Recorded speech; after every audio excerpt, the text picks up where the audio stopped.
Mesdames, Messieurs, bonsoir et bienvenue au journal. D'abord les titres. Elections Cameroun, le chef de l'État Paul Biya met de l'ordre dans la maison. Deux décrets du président de la République signés ce 21 juillet 2015 nomment le directeur général de l'ECAM pour l'un et renouvelle le mandat de certains membres du conseil électoral pour l'autre. Et puis, réduction des risques de catastrophe, les experts africains se concertent à Yaoundé. La 7e réunion du groupe de travail africain élargi pour la réduction des risques de catastrophe a démarré ses travaux ce mardi 21 juillet 2015. La rencontre tient lieu de prélude à la conférence des ministres qui débouchera à l'élaboration d'une stratégie régionale de prévention des risques et de gestion des catastrophes. Enfin, mesures sécuritaires dans les régions. Le gouverneur du littoral interdit à son tour le port de la burqa sur toute l'étendue de sa zone de compétence. C'est là l'une des résolutions retenues au sorti de la réunion de sécurité tenue hier à Edea dans la Sanaga maritime. Voilà la vitrine du 20h sur KM News 24. Bonsoir à tous et merci de nous accorder votre préférence. Elecam, le président de la République Paul Biya a signé ce 21 juillet 2015 deux décrets. L'un nomme un nouveau directeur général des élections à Elecam, Elections Cameroun, et l'autre renouvelle le mandat de certains membres du conseil électoral. Plus de détails avec Jean-Pierre Bitongo. Ce fait, c'est Abdoulaye Babale qui est le nouveau directeur des élections en remplacement de Mohamed Sani Tanimou. Abdoulaye Babale, qui était jusqu'ici membre du conseil électoral, est ainsi nommé pour un mandat de 5 ans éventuellement renouvelable. Rappelons que la Direction générale des élections est responsable de la préparation et de la mise à disposition du matériel pour l'organisation des opérations électorales et référendaires sous la supervision du Conseil électoral que préside toujours Samuel Fonkam Azou. L'autre décret présidentiel portant renouvellement de mandat de certains membres du Conseil électoral de l'ECAM pour une période de 4 ans concerne Monseigneur Dieudonné Watio, Delphine Changa, Christopher Tikoutambe, Mohamedou Boubacar Nsangou Issofa et Pierre Titi Noël. Le premier décret signé du chef de l'État pourrait donc mettre un terme à ce conflit finalement analysé à la lecture des textes comme une affaire d'homme entre la Direction générale des élections, alors tenue par Sani Tanimou, et le conseil électoral chapeauté jusqu'ici par Fonkam Azou. L'autre décret, le deuxième, vient clore le débat sur la caducité du mandat des membres du conseil électoral. Lutte contre Boko Haram, la chaîne de solidarité se poursuit. Les élites du Grand Nord viennent d'offrir des denrées alimentaires aux populations victimes des atrocités de la nébuleuse. Le don d'une valeur de 50 millions constitue la deuxième phase de distribution aux bénéficiaires. La cérémonie de réception était présidée ce lundi 20 juillet par le président de l'Assemblée nationale, Kaba Yégué Djibril. Le compte rendu de Célestin Tabouli Succès depuis Maroua. Les élites intérieures et extérieures des régions septentrionales sont plus que jamais mobilisées pour soutenir les populations victimes de l'insécurité transfrontalière dans la... Les élites intérieures et extérieures des régions septentrionales sont plus que jamais mobilisées pour soutenir les populations victimes de l'insécurité transfrontalière dans la région de l'extrême nord. Elles viennent de remettre à ces dernières des denrées alimentaires d'une valeur globale estimée à 50 millions de francs CFA.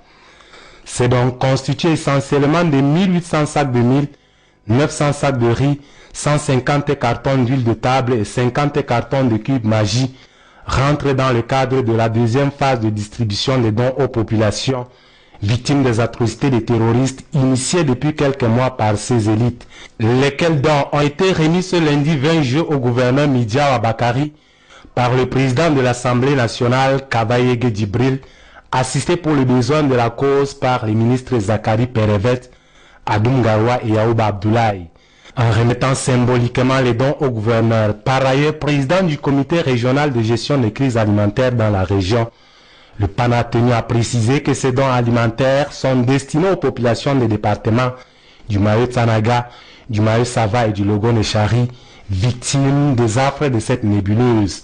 Dans ces unités administratives, 11 arrondissements sont concernés. Les dons réceptionnés par le gouverneur a été ensuite remis aux préfets concernés qui à leur tour vont les acheminer aux bénéficiaires. La distribution se réalisera sous la supervision des préfets assistés des autorités locales des forces de sécurité avec le concours des comités ad hoc locaux mis en place à cet effet dans leur territoire de compétences. Réduction des risques de catastrophe, les experts africains se concertent à Yaoundé. La 7e réunion du groupe de travail africain élargi pour la réduction des risques de catastrophe a démarré ses travaux ce mardi, 21 juillet 2015. La capitale politique du Cameroun, les participants venus de toute la zone CAC du Kenya, de la Tanzanie et des représentants de certaines organisations internationales se concertent en prélude à la conférence des ministres qui débouchera à l'élaboration d'une stratégie régionale de prévention des risques et de gestion des catastrophes. Les détails avec Salmon Foué, Joseph Ateba et Ghislain Kougan. C'est le palais des congrès de Yaoundé qui sert de cadre à ces assises programmées pour durer 3 jours et dont l'ouverture a été présidée par Jules Dorendongo, le ministre délégué auprès du ministre de l'administration territoriale et de la décentralisation. Selon les statistiques contenues dans le rapport mondial sur les catastrophes, 200 millions de personnes sont touchées par an à travers le monde du fait des catastrophes de tout genre. 60 000 perdent la vie chaque année à en croire la Croix-Rouge internationale. Parmi les risques de catastrophes identifiés par les participants aux travaux de Yaoundé, on parle des changements climatiques, l'explosion démographique, la pandémie du VIH-Sida, la recrudescence des maladies autrefois éradiquées, le difficile accès à l'eau potable et les flux migratoires. À ces déclencheurs viennent s'ajouter les tremblements de terre, des accidents de la circulation, des éboulements de terrain, des incendies et des éruptions volcaniques. Pour ce qui est du contexte africain, le dit rapport fait mention de 573 000 personnes décédées à la suite des catastrophes survenues sur le continent noir au cours de la décennie 1981-1990 et des milliers d'autres qui perdent la vie chaque année du fait des accidents de la circulation avec comme conséquence de nombreuses perturbations de l'activité économique. En tant qu'auxiliaire des pouvoirs publics, nous attendons que les gouvernements s'engagent réellement pour la réduction des risques de catastrophes. Parce que la Croix-Rouge peut faire tous les efforts, mais si le gouvernement auprès duquel elle travaille ne s'est pas engagé réellement, ce sera un travail vain.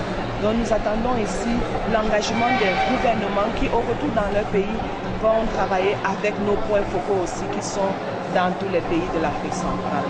En Afrique centrale, les facteurs de vulnérabilité sont d'origine géologique, climatique, environnementale, sanitaire et anthropologique. Cette région à laquelle appartient le Cameroun est caractérisée par une diversité écologique, ethnique avec une biodiversité variée, source de catastrophes tant d'origine naturelle qu'humaine.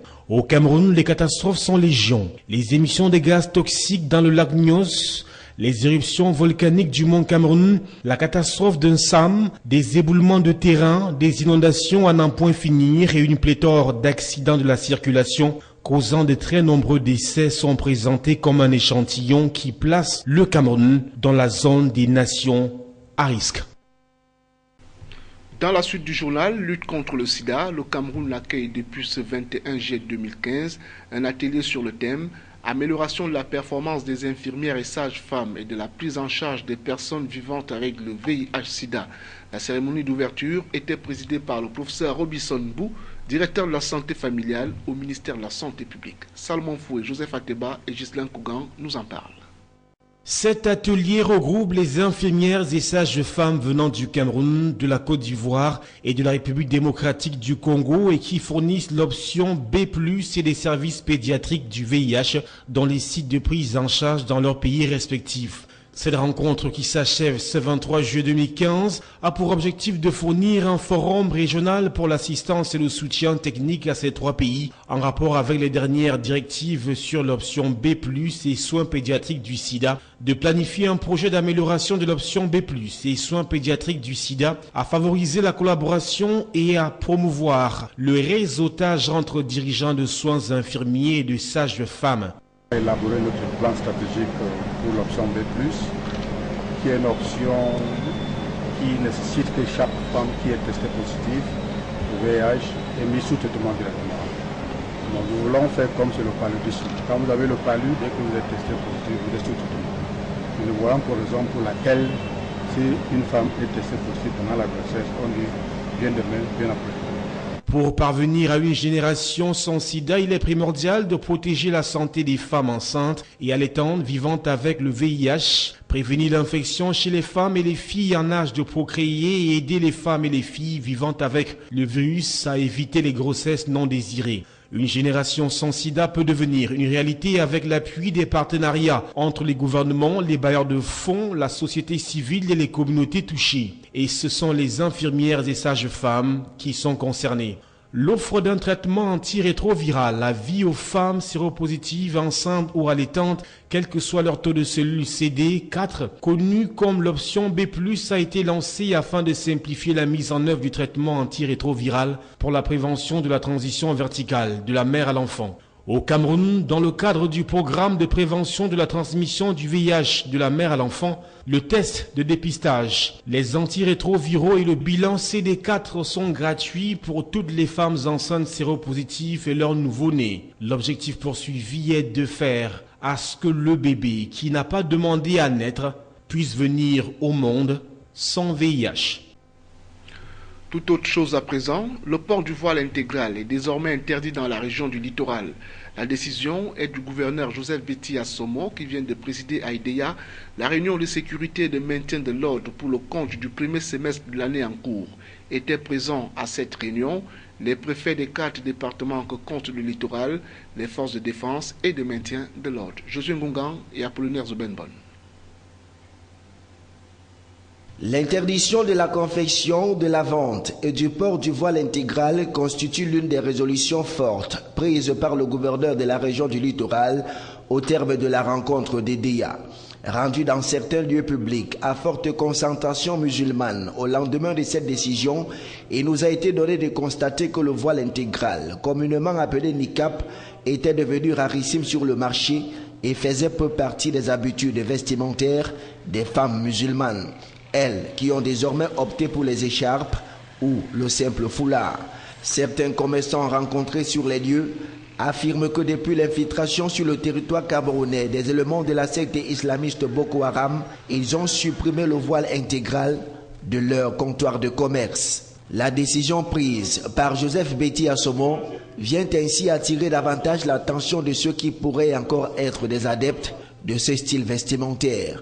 Outre cette mesure, le gouverneur de la région du littoral a annoncé pour les tout prochains jours l'établissement de la cartographie de toutes les mosquées que compte le littoral et le renforcement de la sécurité dans les agences de voyage et autres gares routières. Toutes ces mesures visent à éviter toute incursion des éléments de la secte islamiste Boko Haram dans la région du littoral et à assurer la sécurité des biens et des personnes en tout lieu et en tout temps.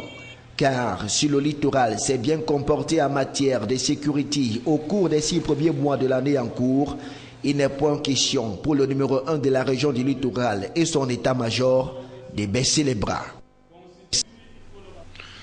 Dans l'arrondissement de Douala 2e, l'on en est au lancement du programme d'emploi au profit de 691 élèves et étudiants. Cette cérémonie était aussi l'occasion pour la municipalité de remettre aux populations le don du chef de l'État constitué pour l'essentiel du matériel d'hygiène et d'assainissement. La cérémonie qui avait pour cadre l'esplanade de la mairie était présidée par le gouverneur de la région du littoral, Éric Ticheux et Benoît Ndogmo. Ils sont 691 élèves et étudiants invités à prendre part à la 8e édition des stages de vacances organisés chaque année par la commune d'arrondissement de Douala 2e. La principale tâche de ces jeunes vacanciers sera axée sur les travaux de propriété et d'assainissement. Aussi devront-ils renforcer les effectifs de la police municipale afin de lutter contre le désordre urbain à certains points névralgiques de la commune. Le deuxième volet de la cérémonie consistait à remettre aux populations de l'arrondissement de Douala 2e un lot de matériel constitué pour l'essentiel de brouettes, des pelles pêche, pelles rondes, machettes, balais, râteaux, fourches et autres matériels roulants. Le don réceptionné par les chefs de quartier, les associations féminines et celles des jeunes va ainsi contribuer à l'amélioration des conditions de travail de cette population qui accompagne l'exécutif communal dans le cadre des politiques d'assainissement et d'embellissement de la municipalité. Selon Madame le maire Denise Fampou, Ce don du président de la République remis aux 6 communes d'arrondissement de la ville de Douala après les inondations des 19 et 20 juin dernier pour l'assainissement et le curage des trains arrive à point nommé, et ce en appui aux divers programmes participatifs de lutte contre l'insalubrité initiés par la mairie. Dans son allocution de circonstance, le gouverneur de la région du littoral, Joseph Betty Assomon, va tout d'abord relever que la remise de cet important matériel de travail est à inscrire au registre de l'encadrement et du suivi de proximité des actions élaborées par le gouvernement pour assainir la ville de Douala permanemment exposée aux inondations. L'autorité administrative a ensuite félicité cette jeunesse déterminée à lutter contre l'insalubrité dans leur commune. La cérémonie s'est achevée par une descente sur le terrain pour apprécier le début des travaux de curage. Service civique national de participation au développement, 600 jeunes sélectionnés de la cuvée 2015 rentrent en formation à Douala. La formation, supposée commencer depuis le 20 juillet dernier, connaît un léger retard dû à l'arrivée tardive des apprenants habitant les zones enclavées et qui peinent à rallier Douala. José Ngongan et Apollinaire Zobenbon.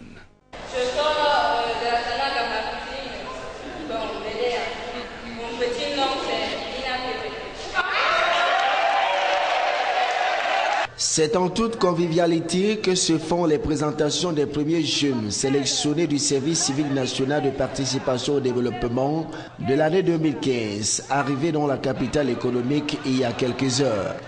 L'exercice coordonné par des encadreurs vise à créer un rapprochement entre les jeunes venus des 4 départements que compte le littoral et qui sont appelés à vivre ensemble pendant 40 jours. Leur sélection à faire partie de cette cuvée a tenu compte de certains critères.